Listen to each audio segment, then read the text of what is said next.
Hoje a Rede Escola faz uma homenagem ao Dia Internacional da Educação. A data escolhida é o 28 de abril e foi criada durante o Fórum Mundial de Educação realizado no ano 2000 em Dakar, no Senegal. 180 países participaram. 164 deles assinaram um compromisso mundial pela melhoria da educação básica, entre eles o Brasil. O documento estabeleceu uma agenda para a educação com 6 metas que deveriam ter sido alcançadas até abril de 2015. O relatório divulgado pela Unesco mostrou que os 164 países que assinaram o documento precisarão gastar 5,4% do produto interno bruto para garantir um ensino de qualidade. O relatório informa ainda que o financiamento do ensino é importante para que se cumpra uma das premissas da agenda, que é a educação gratuita e universal. Para celebrar o Dia Internacional da Educação, a Rede Escola de hoje presta homenagem a todos aqueles que tiveram a vida transformada pela educação. Veja os destaques da edição de hoje. No Distrito Federal, vamos conhecer a trajetória da professora Gina, que encontrou na educação o seu ideal de vida. Tenho o presente de encontrar a professora Creuza, que é uma professora negra, de uma sensibilidade extraordinária, que percebeu as minhas fragilidades e foi muito amorosa. Ela me acolheu, ela me colocou no colo, ela acreditou que eu pudesse aprender, ela se engajou na minha aprendizagem. E a história de um homem que dedica parte do dia para tirar dúvidas de estudantes sobre matemática e física numa praça pública do Rio de Janeiro. Eu quero motivar os alunos primeiro a aprender. Saber que matemática e física não é bicho de 7 cabeças, você pode aprender. Um dos muitos exemplos de vidas transformadas pela educação que vamos mostrar hoje na Rede Escola é a da professora de língua portuguesa Gina Vieira de Albuquerque. Ela fez da educação seu ideal de vida e construiu uma história que serve de inspiração para educadores e gestores de muitas escolas. Queria que as minhas alunas percebessem que a qualquer tempo, seja você quem for, onde você nasceu, você pode construir uma grande história para você, uma história da qual você possa se orgulhar. Eu decidi oferecer outras referências para elas se inspirarem. Eu propus a leitura de 6 obras de autoria feminina, propus que eles pesquisassem a biografia de 10 grandes mulheres. Quando eles já tinham compreendido essa categoria mulher inspiradora, eu propus que eles pensassem sobre a própria vida. Qual é a mulher inspiradora da sua vida? Já chegavam assim com o olho brilhando, o peito estufado e uma narrativa. Nossa, professora, a minha mãe é muito mais inspiradora do que eu imaginava. E aí o mais bonito foi, ao final do projeto, algumas mães dizerem: agora que eu reavaliei a minha vida, eu posso dizer, eu sou uma mulher inspiradora. Então elas compreenderam a essência do projeto, conheceram cada sequência didática que foi elaborada para ele, e cada uma teve a liberdade de executar na sua comunidade de acordo com aquilo que fazia sentido para os seus alunos. A Gina traz para a gente o que ela fez. Então, apesar de não ser uma fórmula de bolo, mas ela dá todas as ferramentas que a gente precisa para trabalhar. No final das contas, aquelas mais de 150 entrevistas que eu lia eram representativas da história da minha avó Manuela, da minha mãe Janira.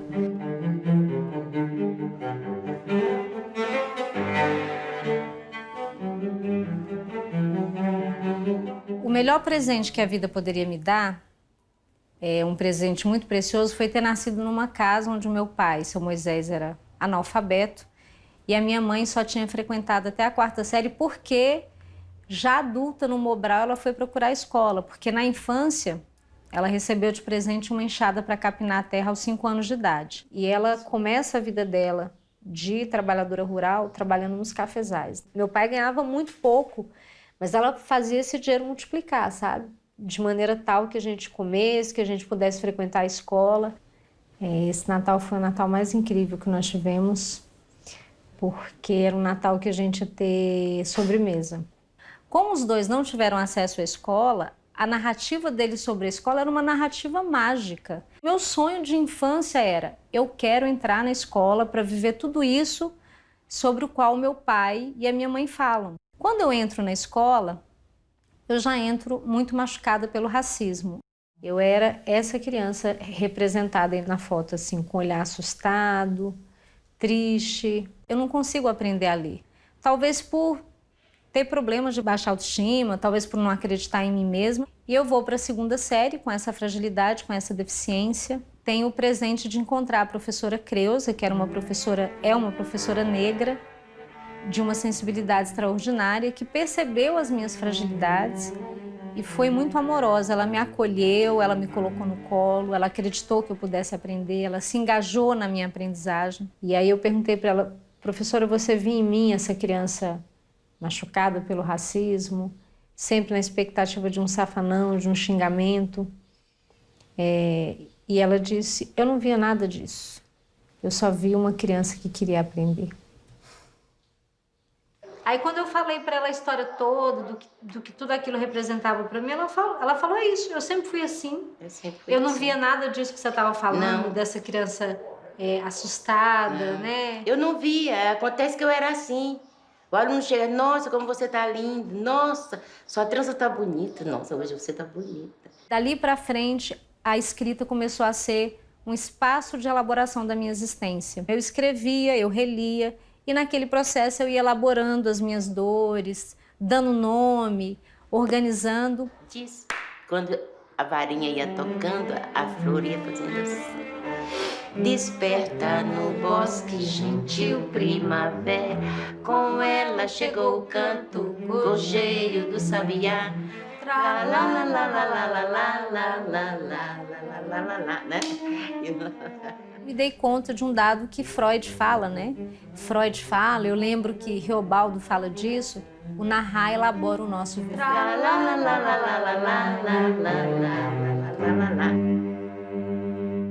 Uma escola em que a participação e a opinião dos estudantes são levadas em conta.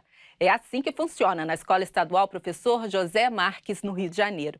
O diretor da unidade, o André Luiz Barroso, tem conseguido dar um novo significado à educação aos seus quase 900 alunos de ensino médio. Vamos ver. Meu sonho de infância, assim, era... Eu tinha que ser alguém, né? Eu tinha que ser reconhecido pela sociedade. Eu buscava isso desde moleque. E o que eu vou ser na vida? E essa pergunta, desde o 9º ano, né, que é o atual 9º ano, que na época era a 8ª série, eu me fazia, acordava e dormia falando: eu tenho que ser alguém, eu não posso ser mais um, né, aqui perdido em Camará, Bangu. André teve que virar o jogo na vida. De aluno problemático, se transformou em diretor de escola. E hoje ajuda os alunos da Escola Estadual José de Souza Marques, em Braz de Pina, na zona norte do Rio, a formarem um time integrado e que acreditam na vitória. Quando as pessoas têm um sonho, eles sempre alcançam. Então, ele teve o sonho de ser o que ele é hoje e ele conseguiu. Então, é a capacidade dele. Eu espero me tornar também uma advogada e fazer o que eu tenho um sonho. A gente não trabalha no improviso, a gente planeja, a gente tem planejamento pedagógico, tudo isso é pensado, discutido com grupos. Mas eu acho que a escola, assim, qualquer transformação, seja ela na sociedade, na política, e na escola não pode ser diferente, que a escola é um lugar de construção de conhecimento. E se a gente não ouve, não estabelece o diálogo aqui, que é o lugar onde a gente tem o conhecimento como objeto principal, a gente não vai conseguir fazer isso em lugar nenhum. Acreditar na potência dos alunos e ampliar os canais de diálogo foram as primeiras ações do diretor quando assumiu em 2015. Eu uso demais o Facebook da escola, uso demais pesquisas, de vez em quando eu submeto um quiz para eles, para saber como é que está a vida da escola, o que eles estão pensando. Então, reuniões periódicas de representantes de turma. A escola é nossa, entende? Então, se a gente não opinar, que ele não vai conseguir fazer uma escola que seja boa o suficiente para nós, entende? Então, ele pede a ajuda da gente, ele sempre pergunta, ele quer opinião, ele quer a ajuda da gente para criar a escola, criar o que vai fazer, porque é nosso.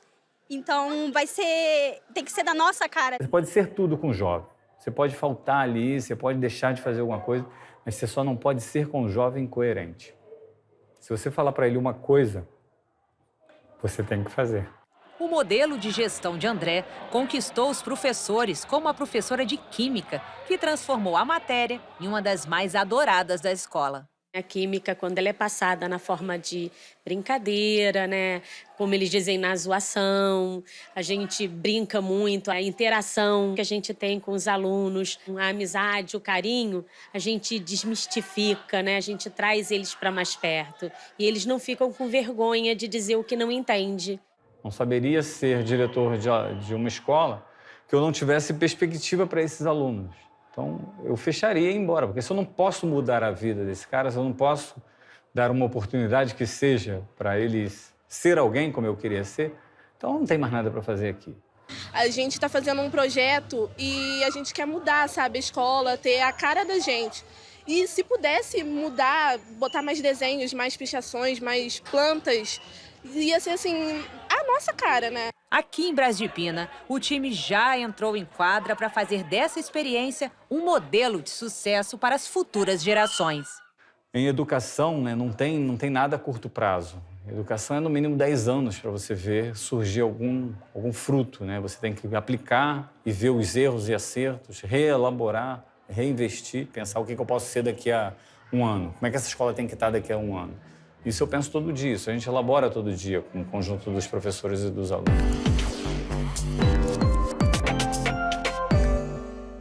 Para o professor Getúlio Benevides, é por meio da educação que crianças de baixa renda podem conquistar os seus sonhos e ter um futuro melhor. É por esse motivo que um professor faz toda a diferença na vida de uma criança ou de um adolescente. Além das aulas de inglês, o professor Getúlio oferece aos alunos apoio para que consigam mais oportunidades. Nossa equipe conheceu um ex-aluno do professor Getúlio que teve sua vida profundamente influenciada pelos ensinamentos dele. Vamos ver. Aos 71 anos de idade e 48 de carreira, Getúlio Benevides mantém a mesma rotina. Acorda cedo para fazer o que mais gosta, dar aulas de inglês. Mommy is my best friend. He's my best friend. Somos nós, os professores, que olhamos se as crianças têm dente cariado, pernas tortas, se não enxergam direito. Tudo que acontece na vida das crianças, somos nós, os professores, os primeiros a perceber. Chamamos os pais, chamamos o conselho tutelar, nós cuidamos das crianças. Elas são a razão do nosso trabalho. Atualmente, Getúlio trabalha na Escola Municipal Edgar Werneck, no bairro de Jacarepaguá, zona oeste do Rio de Janeiro. Ele é um dos 2.516 professores do país com mais de 70 anos que ainda exercem a profissão de acordo com dados do último censo escolar. O que me move a continuar é o sonho, é a utopia.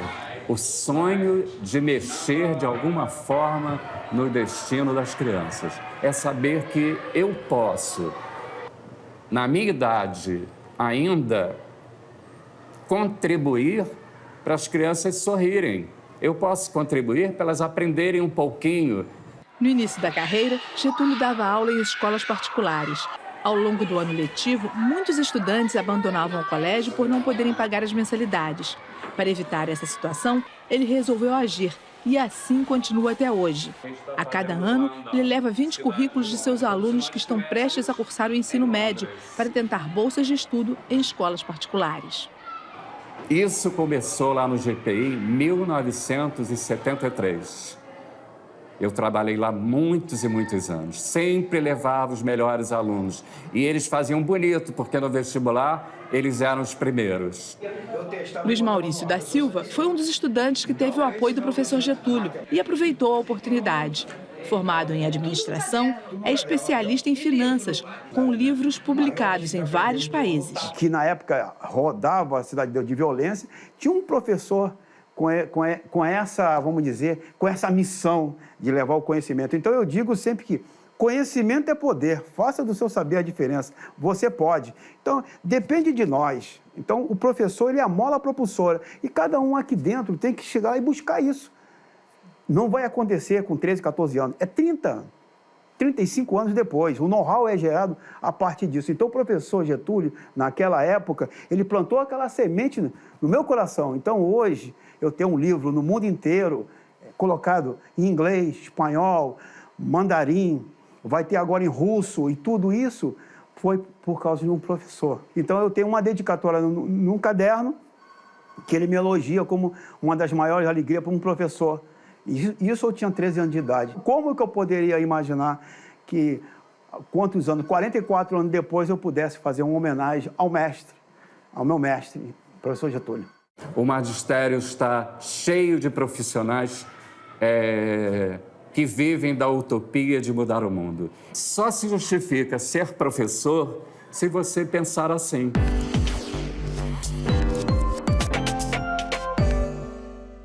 No Rio de Janeiro, o exemplo de um professor que vai a uma praça pública no bairro de Botafogo, na zona sul da cidade, oferecer aulas gratuitas aos estudantes que têm dúvidas nas disciplinas de matemática e física. O nome dele é Silvério Moron, que é engenheiro de formação e, mesmo sem ter licenciatura, tem muita experiência e prazer por ensinar. Eu estou professor de aula particular há 14 anos. Eu tenho 63 anos de vida, 41 de trabalho. 2 como engenheiro, 25 como comerciante, e aos 49 anos eu me encontrei profissionalmente. Foi quando eu dei a minha primeira aula particular. O objetivo maior foi melhorar o nível de escolaridade dos alunos. De ano para ano, o que eu venho sentindo? Que o nível de escolaridade vem caindo. Se você perguntar hoje a um jovem na faixa etária entre 17 e 20 anos se ele quer ser professor, então você não consegue nada. Nenhum jovem hoje é motivado para ser professor. Se você fizer uma projeção para daqui a 20 anos, você fica assustado. Então, eu quero motivar os alunos primeiro a aprender. Saber que matemática e física não é bicho de 7 cabeças. Você pode aprender. E é esse desejo de aprender que motiva os alunos, aos poucos, ocuparem as mesas da Praça Mauro Duarte, em Botafogo. Eles formam uma sala de aula democrática, com pessoas de todas as idades e com diferentes propósitos. Samir nasceu a mais de 7.000 quilômetros do Rio, na República Democrática do Congo, mas encontrou nas aulas do Silvério uma forma de diminuir a distância e se aproximar dos números. Um dia, eu recebi uma mensagem, né, de um amigo que me mandou dizendo que não, tem um professor perto da sua casa dando aula grátis de matemática. Eu falei, uma brincadeira, vai deixar de existir daqui a uma semana. Mas um dia eu estava passando por aqui, aí eu vi que tinha muita gente aqui tirando dúvida com o professor.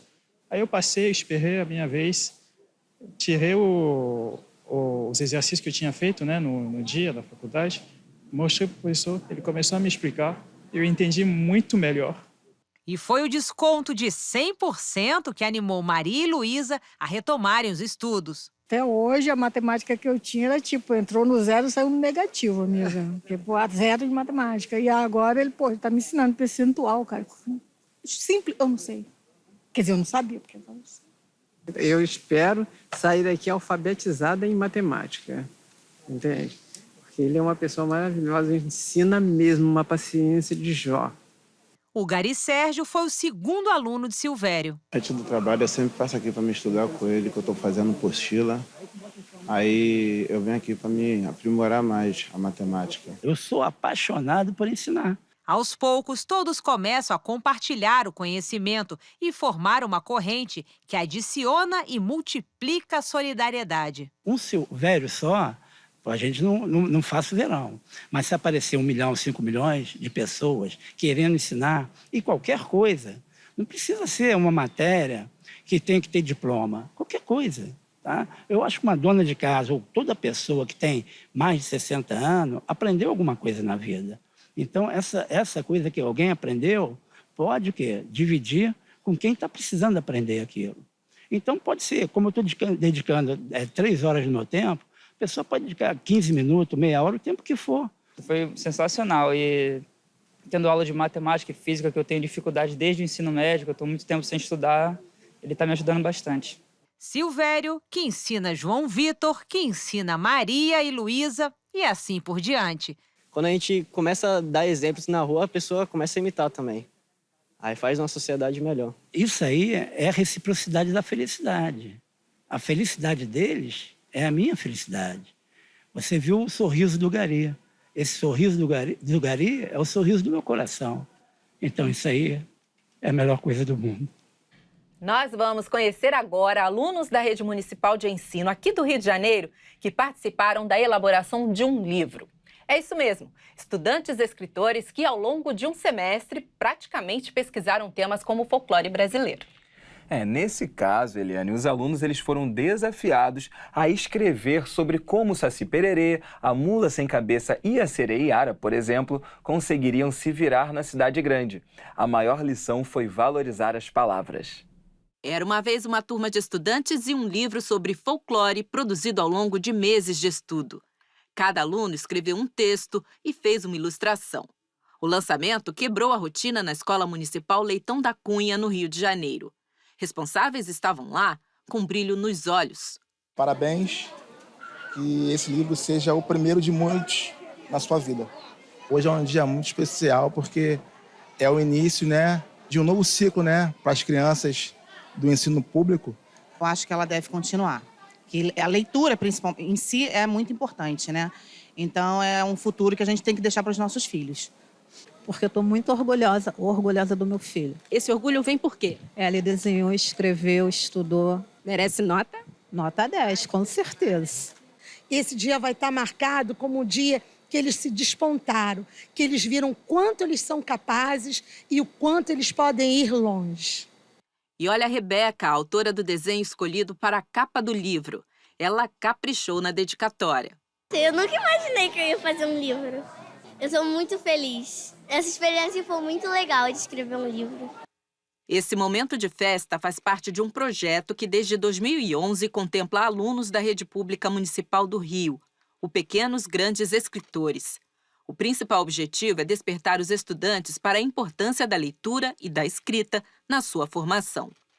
Ideia do Ricardo, filho de uma professora que sempre o incentivou a valorizar as palavras.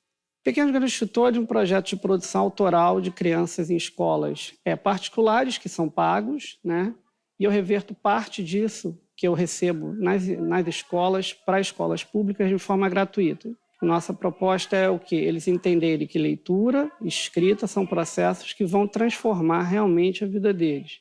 E produzir isso de uma forma nova e com tecnologia, mas uma tecnologia que inclui, não exclui. A literatura, a escrita, todos esses processos que vêm para a gente são importantes na nossa formação como pessoa, nossa comunidade, nosso ambiente de trabalho, tudo que a gente pode ter na nossa vida e quiser almejar é a partir desses instrumentos que são nos dados para a gente na infância.